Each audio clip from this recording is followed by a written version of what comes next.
Salut supporters du PSG, pour rester toujours bien informé de tout ce qui se passe au quotidien dans le club, laissez un j'aime et abonnez-vous à la chaîne.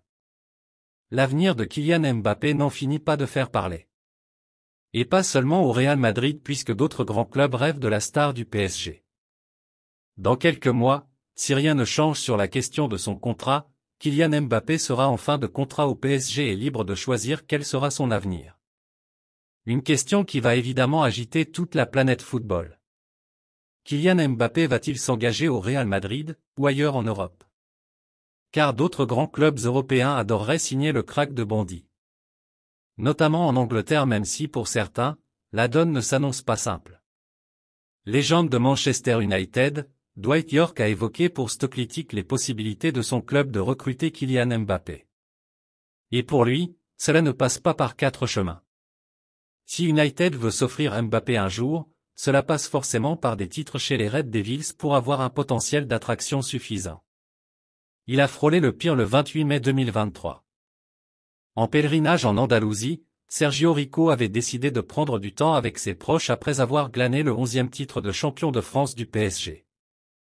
Malheureusement, victime d'un grave accident de cheval, le portier espagnol a été envoyé à l'hôpital de Séville afin de recevoir des premiers soins. Placé dans un état d'urgence absolue, les jours de l'ancien gardien du Séville FC semblaient alors compter. Néanmoins, après une opération menée à bien et de nombreuses semaines passées au CHU andalou, le gardien de 30 ans a pu quitter l'hôpital et reprendre une vie presque normale sans conséquences graves. Depuis que son état s'améliore significativement, les fans du club parisien attendent qu'une seule chose, le retour du gardien espagnol. Et selon les informations de Paris Nolimi, confirmées par nos confrères du Parisien, ce dernier va d'ailleurs faire son grand retour au Parc des Princes, l'antre du PSG, pour la réception de l'AC Milan en Ligue des Champions. Une nouvelle qui devrait donc réjouir tous les supporters des Rouges et Bleus. Le gardien espagnol sera en effet présent ce mercredi dans les tribunes de l'enceinte parisienne pour assister et encourager ses coéquipiers qui auront fort à faire pour ce nouveau choc sur la plus prestigieuse des scènes européennes. Au Paris Saint-Germain, le Sud-Coréen Kang In-lee a réussi l'exploit de vendre plus de maillots en ligne que Kylian Mbappé, l'un des joueurs les plus influents du monde, sur ce début de saison. Et le tout avec 4 matchs dans les jambes sous les couleurs parisiennes.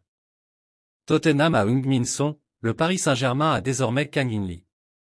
Suivi par des centaines de fans sud-coréens à chacun de ses matchs avec les Spurs, le capitaine des guerriers Taeguk peut se vanter de bénéficier du soutien inconditionnel de sa communauté.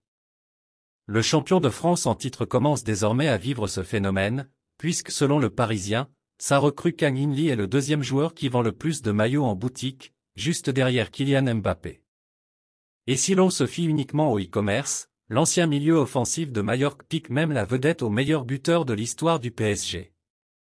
La plupart des ventes sont logiquement enregistrées sur le continent asiatique, là où l'idolâtrie n'a guère de limite. Avec l'équipe nationale, j'ai vu beaucoup de fans qui portaient le maillot du PSG, ça me rend très fier. Cela me donne aussi envie de performer encore plus et d'aider l'équipe à grandir dans mon pays, en Corée du Sud, avait expliqué Lee aux médias du PSG, dont le service militaire obligatoire de 18 mois sera réduit à 3 semaines grâce à cette victoire continentale. Ainsi, en plus de la plus-value sportive que représente l'arrivée du Sud-Coréen, pour lequel Luis Enrique a beaucoup d'estime, le PSG fait coup double en réussissant également le pari du merchandising, limitant la casse liée au départ simultané de Neymar et Lionel Messi. Selon les dernières informations, le PSG serait déjà au courant des plans d'avenir de Kylian Mbappé. Et il n'y a pas vraiment de surprise. Seulement, à quelques jours de ce duel passionnant face à l'AC Milan en Coupe d'Europe, le PSG aurait reçu de mauvaises nouvelles. Pas forcément surprenantes, ni pour l'état-major parisien ni pour les supporters, mais difficiles à entendre.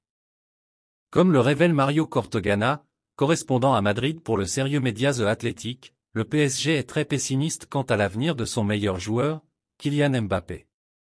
Si certains médias évoquaient une dernière offre de prolongation un peu désespérée de la part des dirigeants parisiens, elle a visiblement été refusée.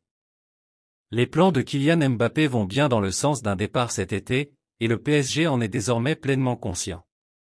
La deuxième partie de cette information livrée par le journaliste ne surprendra également pas grand monde, c'est du côté de Madrid qu'il devrait rebondir. Rien n'est encore bouclé avec l'écurie de la capitale espagnole, mais la tendance est clairement à un départ en direction du Santiago Bernabéu cet été. Il faut dire que d'ici un peu plus de 2 mois, Kylian Mbappé, 8 buts en 8 matchs de Ligue 1 cette saison, et le Real Madrid pourront discuter sans que le PSG n'ait son mot à dire. L'hypothèse de voir d'autres clubs s'immiscer dans la danse est aussi sur la table, mais c'est tout de même le club de Liga qui est le grand favori au moment où on écrit ces lignes. L'entraîneur du Paris Saint-Germain Luis Enrique a déclaré sa flamme à l'ailier Ousmane Dembélé, 26 ans, 10 matchs toutes compétitions cette saison, pourtant peu efficace depuis son arrivée chez le champion de France en titre cet été. Mais cette passe difficile de l'international français n'a pas entamé la confiance que lui accorde le technicien espagnol, loin de là. Je pense à m'asseoir sur le banc et à profiter du joueur qu'il est. Il fixe, il crée des espaces, il risque, il est audacieux, il n'a jamais peur. Je ne veux pas le débloquer. Je n'ai aucune préoccupation à son sujet. Je suis amoureux de son jeu et je n'ai aucun problème par rapport à ça, a détaillé Enrique, très élogieux, en conférence de presse après la victoire contre Strasbourg, 3-0, samedi en Ligue 1. Malgré la défaite subie à domicile contre la Juventus ce dimanche soir, 0-1, l'AC Milan n'aura pas le temps de cogiter puisque les joueurs de Stefano Pioli ont rendez-vous avec le Paris Saint-Germain en Ligue des Champions. Au Parc des Princes, les Milanais auront fort à faire avec notamment un certain Kylian Mbappé. Olivier Giroud, qui connaît très bien son compère de l'attaque de l'équipe de France, s'est confié lors d'une interview accordée à nos confrères de Canal+. Et l'attaquant du club lombard a rapidement évoqué le plan défensif qui sera mis en place pour limiter l'influence de la pépite parisienne. Notre philosophie, c'est de défendre en avançant. On le fait à domicile. Là-bas, je ne sais pas si le coach voudra qu'on attende un peu plus, mais on est bien au courant de leurs forces offensives, confirme Giroud. Parce que les 3-4 de devant sont des joueurs vraiment très talentueux. Il faudra se méfier de tout le monde, mais bien sûr Kylian Mbappé, note de la rédaction, en particulier. Je pense qu'on défendra à plusieurs sur lui, ça c'est sûr, a notamment confié Olivier Giroud avec un sourire. L'optimisme est donc de mise dans les rangs milanais. Réponse dorénavant mercredi soir sur la pelouse du Parc des Princes.